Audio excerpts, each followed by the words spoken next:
My name is Kirsten Tibballs and today I'm going to be creating for you a decadent layer chocolate and ganache cake. It's a guaranteed winner when it's served, and that is mainly due to our hero ingredient, which is the Maldon Sea Salt. You're going to love it in this recipe.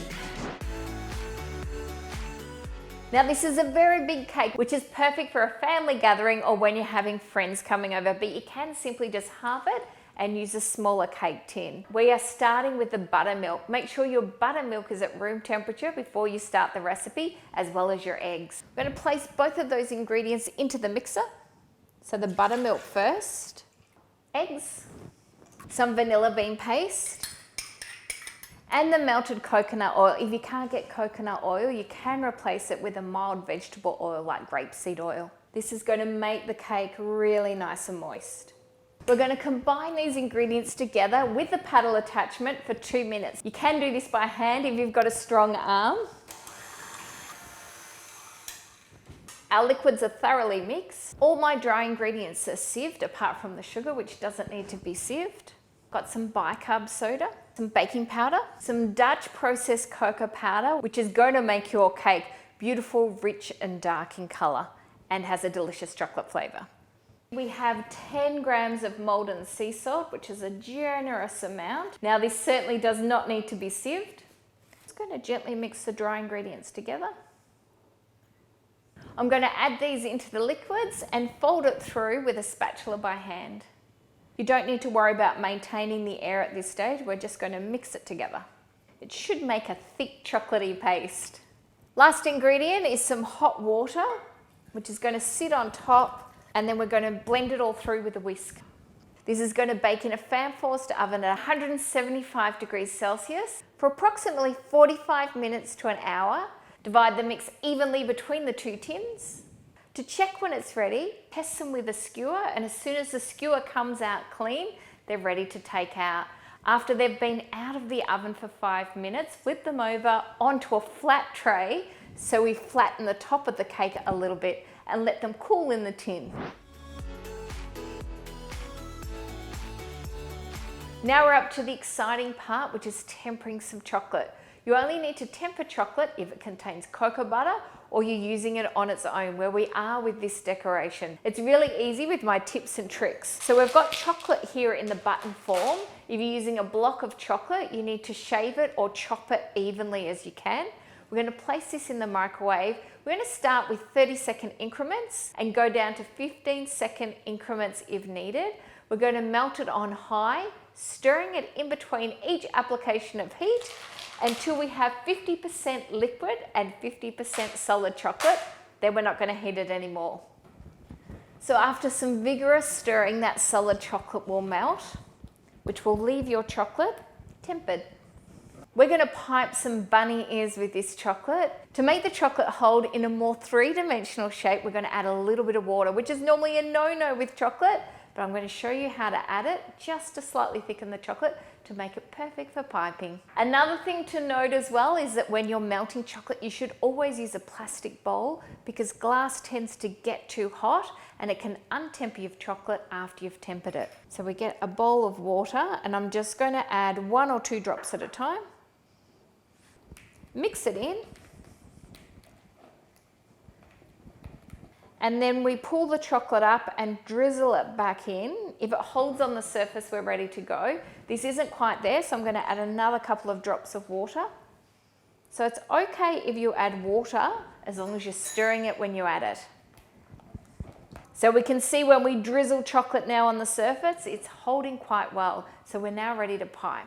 I have a template here that I've printed for rabbit ears. I'm going to place a piece of baking paper on top. I'm using a piping bag, but you can also use a Ziploc bag to pipe the ears. Have all this set up before you start to temper your chocolate so it doesn't set in the meantime. Cut about 10 millimeters off the tip. Using the template as a guide, this is quite easy. It's like drawing. Twist the bag. Then just follow the lines.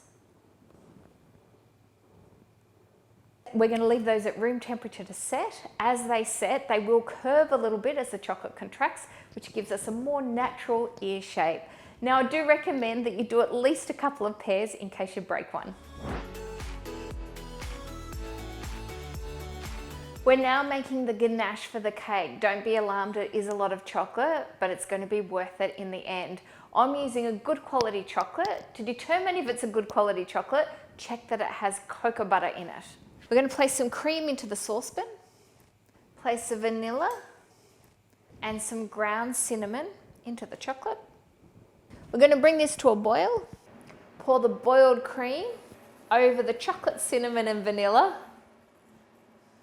We're going to let that sit for 2 minutes before whisking it together. Whisk that together until we've got a beautiful, supple, shiny ganache. That's exactly what we're looking for. Look at that gloss and sheen on the ganache.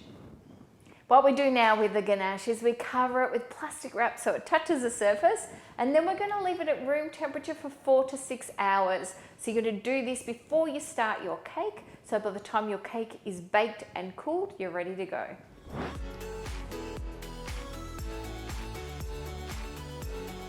The cakes are baked and cooled. They can be stored in the freezer for up to a month if well wrapped. Fully defrost them before trimming them. If you can, use a serrated edge knife for cutting the cake. And when I cut the cake, I take the top off first. So just find your lowest point and rotate the cake around as you go. Rather than cutting from one side to the other, you'll get a much more even cut by doing it this way.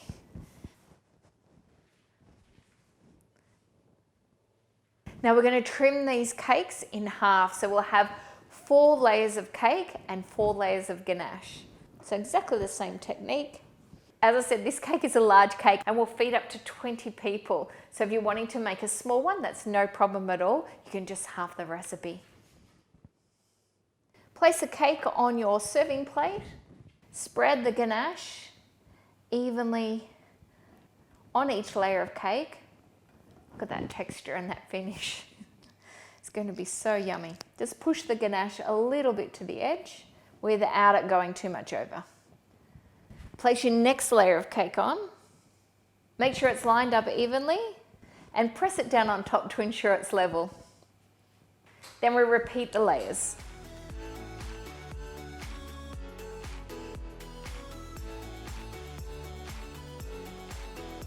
Put a thin layer of ganache on each layer of the cake, leaving enough of the ganache left to pipe on the surface. If you don't have a piping bag and nozzle, don't worry, you can simply just scoop it and spoon it on with a slightly warm spoon. I'm using a 20mm piping nozzle. Once your ears are set, peel them off the paper.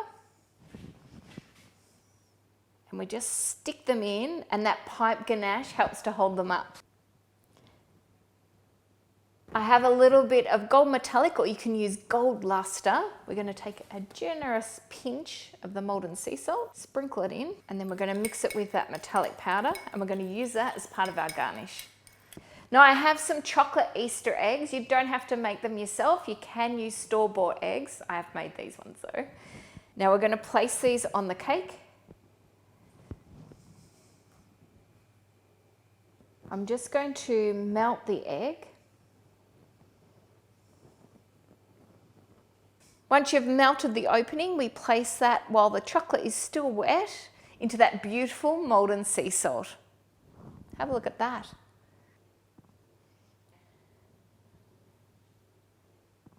And to finish, a little sprinkle of our Maldon Sea Salt, of course with a touch of gold.